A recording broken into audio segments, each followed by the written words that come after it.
y'all. Time for a new project. I got this super clean 8898 Chevrolet. It's a late 80s, early 90s truck, if I'm not bad mistaken. The customer has already bagged the truck himself, and the work looks great. It's got an infamous front kit and an infamous underframe rear kit. He's got some brand new American Racing billet wheels, 24 by 9, I believe is what he said in the front. The rears are over here in the corner. I got a 24 by 12. And the customer didn't feel comfortable narrowing the rear end himself.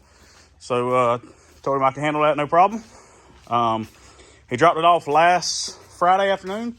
Crunk it up, backed it off the trailer, parked it in my yard. And when I went to pull it in yesterday, the starter has died on it. It happened. So I got a brand new starter right here. KK helped me get in there on the lift. Finna pick this guy up, put a starter on it, and then get the bed bolts out, spin it around, get the bed off, get it mocked up here on the floor with the wheels under it, so I can do some hub-to-hub measuring to see just how long the rear needs to be. So I can order him some axles for Mosier tomorrow, get those on the way, and then whenever they're almost here, we'll pull the rear end out, start narrowing it up, and get this thing back together for him. Y'all follow along. This is going to be a good one, because this thing is sweet. All right, so me and KK got out here and got this bed snatched off the truck. We set it at 2 3/4, hanging from the cherry picker, and got the wheels under it, measured from hub to hub on the other side. Got our overall measurement of what we need, which was 54 1/4. The factory rear end is 64 7/8. All right, so if you subtract those two, you get 10 5/8. I'm just going to round it up to 11 inches. I'm going to take 5.5 out each side. That is about all the room that I have. Let me find my tape measure. Here it is.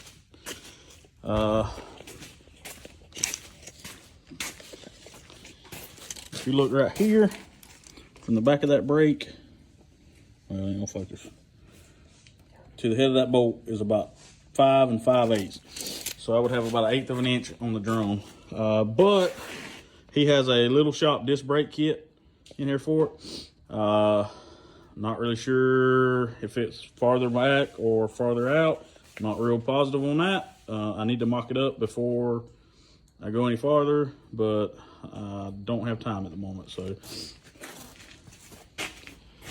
but I'm gonna order some axles tomorrow. They're gonna be 5.5 inches narrower than what's in there, and we're gonna make it work, whatever we got to do. So that's where we at tonight. Get back tomorrow and put the wheels on and pull it back out until I get a chance to work on it some more. All right, y'all. So I showed y'all this truck earlier, but today is the day. I got the axles in. I thought they were gonna be here tomorrow. They actually showed up a day early. So about to pull this guy in, get this rear end snatched out. I just want to show y'all a little bit of this fab work. The guy that owns this truck, his name is Charlie. He done all the bag job work himself. First truck he's ever bagged. He done a pretty good job. He's got the infamous raised gas tank cross member, infamous 3-link. Usually their shock mounts come up and go to the notch. He put them back here. He got QA1 single adjustables, some drag race style adjustable shock mounts, and that is not an infamous notch. Infamous is a box tube notch. That is a 8-piece notch. It's been welded together. Looks good. He done a good job on that. A couple of our 444s. I'm assuming that's a 5-gallon air tank. And he's got some ASCO half-inch valves. This thing's pretty quick when it picks up. But just want to share a little bit of fab work. He done a killer job, man. First time ever. Looks good. I had to take the gas neck loose. He's got the same gas door that I have in my truck, my pink truck, the motorcycle pop-up cap. It runs down and it's got a 90. Took it loose there. He done a good job on that also. So I'm gonna put this on the lift, snatch the rear end out, and get all the brakes took off, and get the cover off, get all the fluid out, get it stripped down, get it ready to narrow tonight. I'm gonna try to get it narrowed tonight and get ready to put back together. I'd really like to get it back under the truck tonight. We're going to see. It's already about 6 o'clock, so I don't know how far we're going to get, but here we go.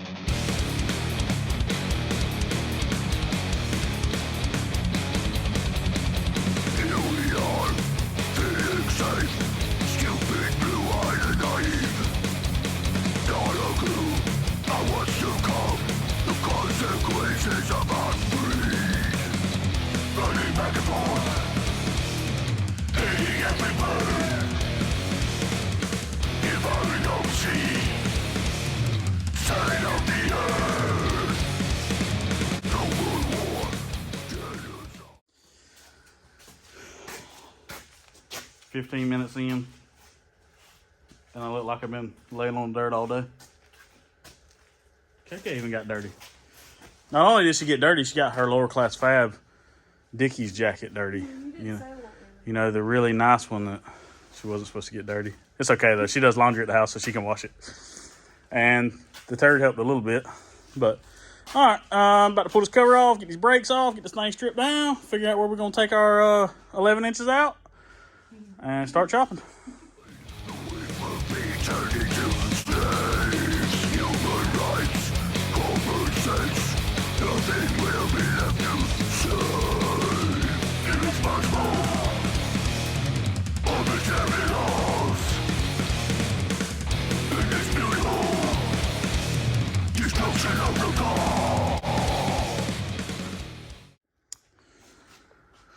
All right, I got the center pin out. What you don't see is that it took me about 45 minutes to get it out, and it's been rubbing. It's got some grooves cut on it.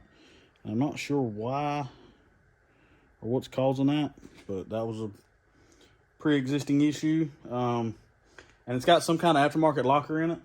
I don't know who set this raring up or anything, but I'm gonna see about getting a new one of these pins tomorrow. I don't know if I can even get one at the parts store without buying a whole rebuild kit, but I had to eventually get that in there and pry, and I finally got it out. We'll say stuff ain't always glorious or easy, but that one with me. All right, so finally got it tore all the way down. Got the center section out, shims is out, bearings, everything. They're on the table marked. He didn't cut any of the factory bump stopper perches off. And where I got to take the 5.5 out, this perch is going to be in the way. I may go ahead and cut this one off. I may leave it because this actually does bottom out in the notch. So I may just leave that just because it looks like it fits whenever the truck's laid out. But this one's definitely got to come off. I'm going to probably just take the cutoff wheel and cut around both sides. I normally use the plasma for that, but cutoff wheel seems to be a little cleaner cut. So got to do that on both sides. And I got just enough room to take out 5.5 here and leave his tabs here that he's already welded on. It's gonna put just inside that weld right here at this tab. So worked out pretty good. All right, I'm gonna set y'all up and start cutting.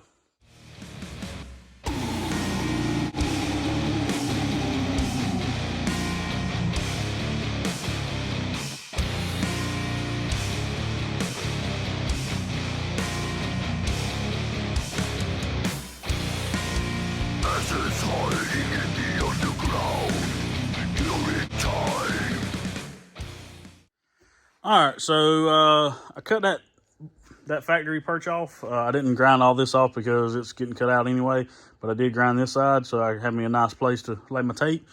I got this marked off. This is a 1/2 inch from the end of the axle tube, and then this line is 5.5 inches in from that, so this line is 6 inches from the axle tube. About to cut this out. Once I get this end cut out, I got to go do the same thing on the other end. Once I get both ends cut, get my jig out, start getting ready to mock this thing back up and tack it back together. But I just used a tape measured and marked some lines. And, you know, went all the way around with some tape so I'd have a nice cut line. Also, from the end of the axle to the other end of the axle tube on this one is 20 1/4 inches. Taking 5 1/2 out, that means I'm going to need 14 3/4 when I go to put it back together.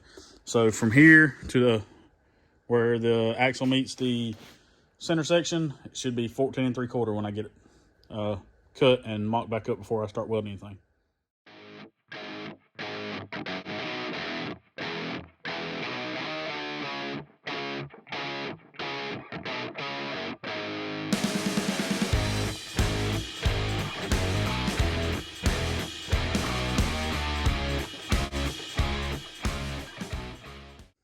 All right, I got the ends welded on. I just pulled the rod out.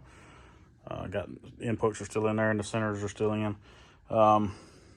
Double passed around on each end and got that welded out. So when I get here tomorrow, I'm clean this axle out really good. I got new wheel bearings and wheel seals to go in it. There's one of the new axles came in today. Measured it out while it goes, dead on 5 1/2 shoulder. Always is, and Moser never lets me down. But like I said, I got wheel bearings and wheel seals, and I'm gonna clean everything out real good and put the center section back in, get the new axles in, and once I get it hung back under the truck, he has a Lil Shop disc brake kit for it. I just opened it up trying to get the directions out earlier, and looks like very nice parts.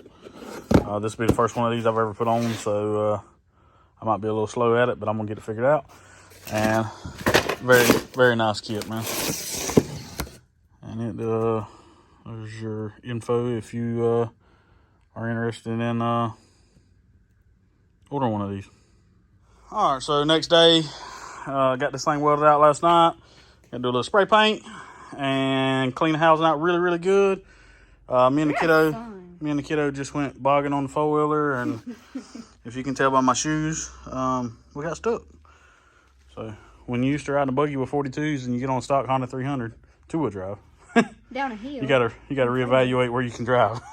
But gonna get this thing put back together after we get it all cleaned out and get ready to go back up under there. New wheel seals and bearings, and yeah, we'll be in there.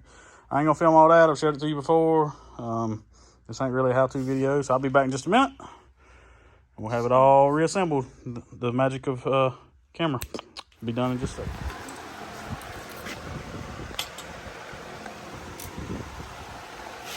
Come on, kid. I showed you how to do it.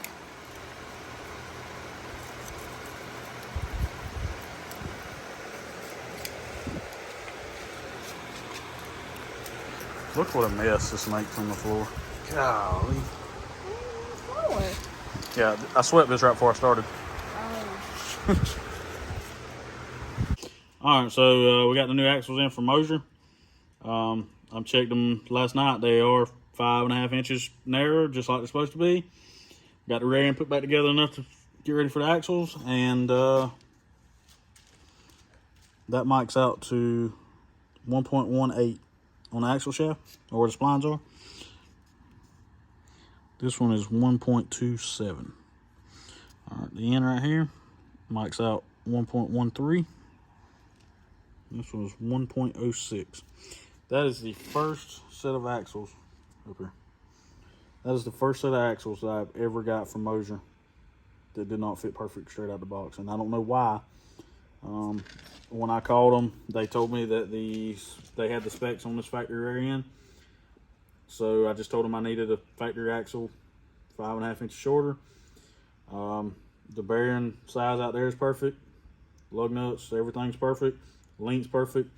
But for some reason, that's about 30 thousandths too big. So that ain't gonna work. And it's 6:30, so Moser's already closed.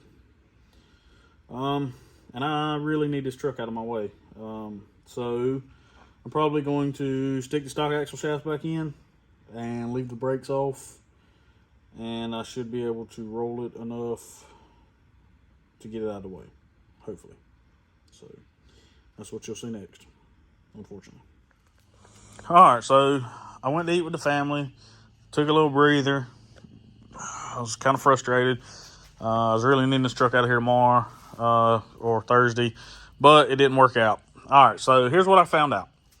This axle is a 30 spline, like almost all 88 to 98 trucks. But this factory axle is a 28 spline. That's the difference.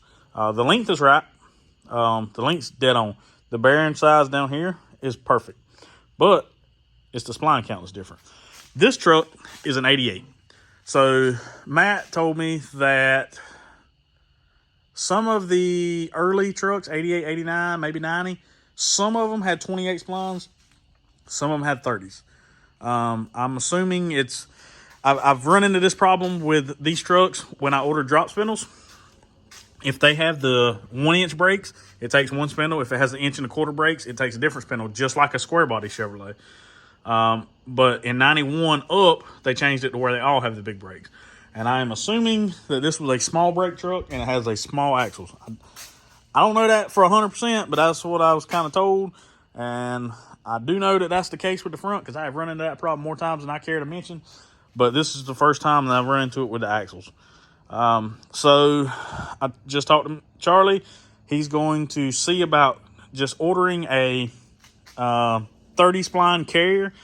He asked me about setting up gears and a locker in this truck while I had to rear it apart. I don't really set up gears. I'm not really comfortable doing it because I haven't done it. And if I'm going to do it, it's going to be on my vehicle. So if it tears up, it's on me.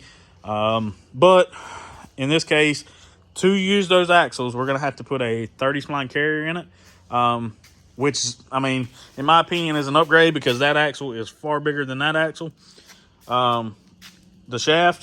So I would, if it was me, I would want the 30 splines. And he agreed with me. So he's going to find some gears for this thing because it has I just checked it. It's marked 15 and 41, and then I counted the teeth to make sure that was right. This is actually a 273 gear ratio in this rear end. He's wanting to swap to 373, give him a little more oomph to motor around with these big old wheels, and gonna find a 30 spline locker, and then I'm gonna find somebody to set that thing up for me, and maybe we can get out of this situation without having to order a second set of axles. I'll let y'all know. All right, so it's Saturday. Me and Chandler and Dan went over this morning and picked the rear end up. The issue that we run into was the new axles were for a newer 88 to 98 truck that had 30 spline center section. This one being an 88 had the 28 spline. So we took it to my buddy Eric Mullis over in Midway, Georgia, and he put a new True Track in it. And a set of 373 gears. This thing had 273 gears. So now it's just fully built rear end. We're about to stick this guy in. And then once we get it in, we're going to do the Lil Shop disc brake kit and be about ready to go back home to him.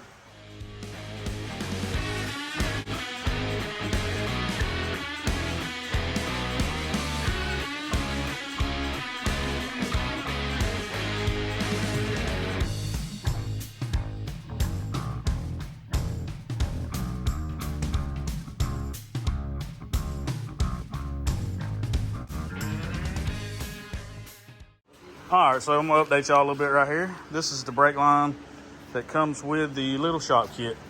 And when you put that caliper up here, the brake line was hitting the axle so bad because the rear end's so narrow that we couldn't get it on. So what we did is went and got that part number. A little bit of digging through O'Reilly's. That is for your idea to check. Square body. 1986 C10, front left. So brings it out, down. We brought it around. The square body has a factory mount that would hook to the upper control arm on the square body. We just screwed it to the link bar there where it can't go nowhere, and it went in there. And it's the same thread pitch as the one that comes with the kit. It's long enough that we can route it around, and it's a thing of beauty. Meant to be. Meant to be. You know what was not meant to be though? Me being this miserable with all this food in my belly. All right, let's get back at it. A lot more offensive than that. A lot more offensive. I would never. All right, so this brake kit comes with, you know, the new lines, and we had to change those.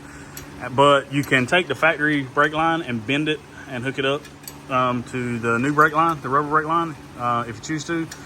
With this axle being narrowed and all that, it was kind of a little too long, and they don't really look that good. So we just got a piece, bent it up, put it back in the factory mount, loops around, doing the same thing on this side, and we got new brake lines.